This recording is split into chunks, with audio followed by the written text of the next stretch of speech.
Samantala, mapunta naman tayo sa pinakinabangang Manila fan meeting ng 5 Girls Love Stars na sina Mabel at Panji. Alamin natin ang detalye sa report ni MJ Perenya.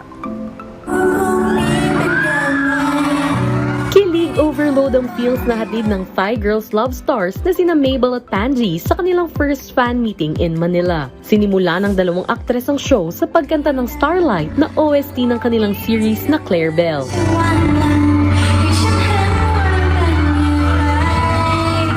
Sa isang interview segment naman, ibinahagi ng Belgie ang kanilang favorite scenes, moments at struggles sa paggawa ng kanilang series.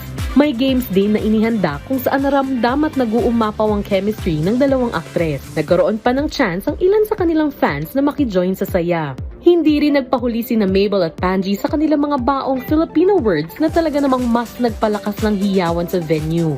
Ikaw ang lamang ng puso ko, akin ka na lang. Mahal kita!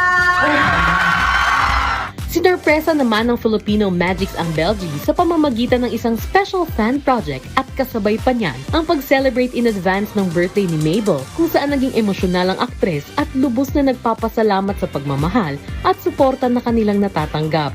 Sa pagtatapos ng fan meeting, kinanta ng Thai Girls Love Pair ang OPM song na O Pag-ibig habang suot ang kanilang modern Filipinianas.